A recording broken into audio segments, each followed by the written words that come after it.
दोस्तों, personal finance में insurance एक बहुत बड़े पिलर की तरह काम करता है। क्यों? क्योंकि ये वो बुनियाद होती है जिस पे आपकी पूरी फाइनेंस की दिशा और दशा तय होती है। रीजन क्या है? क्योंकि इंडिया के अंदर मोस्टली लोग मिडिल क्लास फैमिली से हैं और उनके अंदर अगर कोई भी फ्यूचर में कोई भी अर्जेंसी होगी, अनसर्टेनिटी आ गई, सपोज करो कोई किसी की डेथ हो जाती है या फिर सपोज करो कि एक्सीडेंट हो गया तो मेडिकल इमरजेंसी आ जाती है, भगवान ना करे कभी आए, बट अगर आ जाती है ना तो उसकी पूरी सेविंग ना उसमें चली जाती है। एक्चुअली हम लोगों का माइंडसेट ऐसा है, मैंने कई बार जिक्र किया है कि अगर हम लोग किसी ने ब्लड टेस्ट कराने के लिए दिया ना और वो गलती से पॉजिटिव की जगह नेगेटिव आ गया, मतलब पॉजिटिव नहीं आया, सपोज करो डेंगू का टेस्ट कराने गया, डेंगू नहीं आया तो तुम्हें लगता है पैसे खराब हो गए। मतलब ऐसी माइंडसेट के अंदर ना हमारा सारा ध्यान रहता है सेविंग पे। तो उस केस में ना क्या करते हैं, हम कभी इंश्योरेंस पे ध्यान नहीं देते और जब कभी ऐसी मेडिकल इमरजेंसी या लाइफ डिपार्टमेंट वाली सिचुएशन आती है हम डील नहीं कर पाते। सपोज करो कि किसी बंदे ने एक लोन ले रखा है अपने ऊपर, 1 करोड़ का घर का लोन ले रखा है और सपोज करो उसको कुछ हो जाता है तो उसकी फैमिली कहां से चुकाएगी उसको, या और कोई उसने लाइबिलिटी ली हुई है, उसकी फैमिली का उसके बाद क्या होगा, इसके बारे में कोई सोचता ही नहीं है। तो इंश्योरेंस एक पर्सनल फाइनेंस का एक पिलर है जहां पे हेल्थ के लिए क्या होता है, अगर कुछ बीमारी हो जाती है, कुछ हो जाता है तो अनसर्टेनिटी में हमारी सेविंग खराब ना हो तो उस लिए हम हेल्थ इंश्योरेंस लेके चलते हैं, है ना। सवाल यहाँ कुछ पैसे बचाने का नहीं होता है, लेकिन अगर कुछ अनसर्टेनिटी आती है तो उस टाइम पे हमारी सारी सेविंग खत्म ना हो जाए उस सर्टेनिटी को डील करते करते, अनसर्टेनिटी को, इसलिए हम लोग यहाँ पे हेल्थ इंश्योरेंस लेते हैं। लेकिन अगर हम लोग बात करते हैं यहाँ पर टर्म इंश्योरेंस की, यानी कोई बंदा वो डिपार्ट हो गया, यानी किसी को कुछ हो जाता है इन फ्यूचर, तो उसके ऊपर जो लाइबिलिटीज होती हैं वो दूसरे लोगों को परेशान ना करें। मतलब जो उनके सक्सेसर्स है, मान लो कि किसी को कुछ हो जाता है तो उसने होम लोन लिया हुआ है तो उसकी वाइफ कहां से भरेगी उसकी डेथ के बाद। तो ये सारी चीजों को ध्यान रखते हुए किसी भी समझदार इंसान के लिए एक लाइफ इंश्योरेंस का लेना बहुत जरूरी होता है। तो दोस्तों आज बात करते हैं लाइफ इंश्योरेंस और टर्म इंश्योरेंस की। दोस्तों लाइफ इंश्योरेंस यूजुअली बहुत सुना होगा, स्पेशली एलआईसी पॉलिसीज ये बहुत ज्यादा पॉपुलर कर दी गई हैं। क्यों? क्योंकि लाइफ इंश्योरेंस का मतलब है कि आप एक प्रीमियम पे करते हैं, उसके एवज में आपको कुछ सर्टेन पीरियड तक का वो दिया जाता है टाइम। अगर उस बीच अगर आपको कुछ भी हो जाता है तो जो भी आपका मैच्योरिटी अमाउंट तय होता है, सपोज करो आपने 1 करोड़ का लिया हुआ है तो आपको इन बिटवीन दैट पीरियड अगर कुछ भी होता है तो 1 करोड़ आपके नॉमिनी को असाइन कर दिया जाता है, दे दिया जाता है। और अगर नहीं भी होता है तो लाइफ इंश्योरेंस के अंदर क्या होता है कि आपको एक मैच्योरिटी अमाउंट मिलता है। जी हाँ, लाइफ इंश्योरेंस की खासियत ये है कि आपको एक मैच्योरिटी अमाउंट मिलेगा उसके साथ। लेकिन वहीं अगर मैं बात करता हूं टर्म इंश्योरेंस, तो टर्म इंश्योरेंस को कहा जाता है purest form of the life insurance.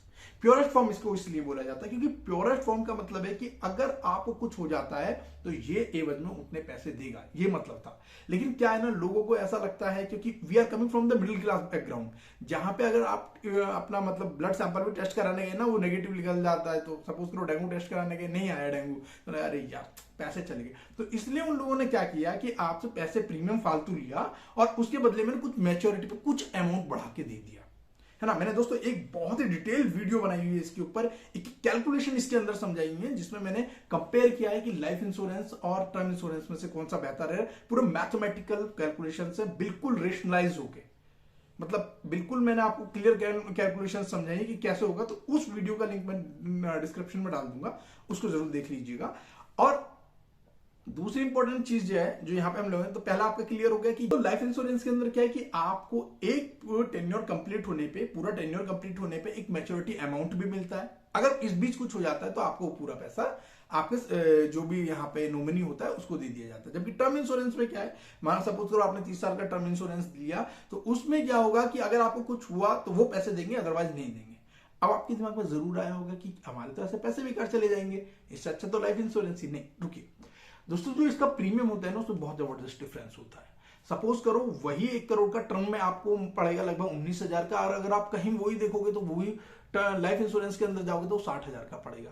तो ये जो 40,000 का है ना, अगर ये खुद भी आप 40,000 रुपए जो एक्स्ट्रा आ रहे हैं वो मैनेज कर लो, किसी म्यूचुअल फंड में सिप लगा दो तो बहुत ज्यादा अमाउंट बैठता है। तो बेसिकली वो आपसे पैसा लेते हैं, खुद मैनेज करते हैं, उसमें से कुछ चंद टुकड़े आपकी तरफ फेंक देते हैं, मुझे ऐसा लगता है। ये मेरा पर्सनल ओपिनियन है, मे बी मैं गलत हो सकता हूं, बट आपको मैं ये बता रहा हूं अपने एक्सपीरियंस से। ठीक है दोस्तों, यहां पर जो है जो मेन डिफरेंस आता है, जो इसका प्रीमियम होता है टर्म इंश्योरेंस का बहुत लो होता है, जबकि यहां पे इसके सिग्निफिकेंट में बहुत ज्यादा ही होता है ना लाइफ इंश्योरेंस का।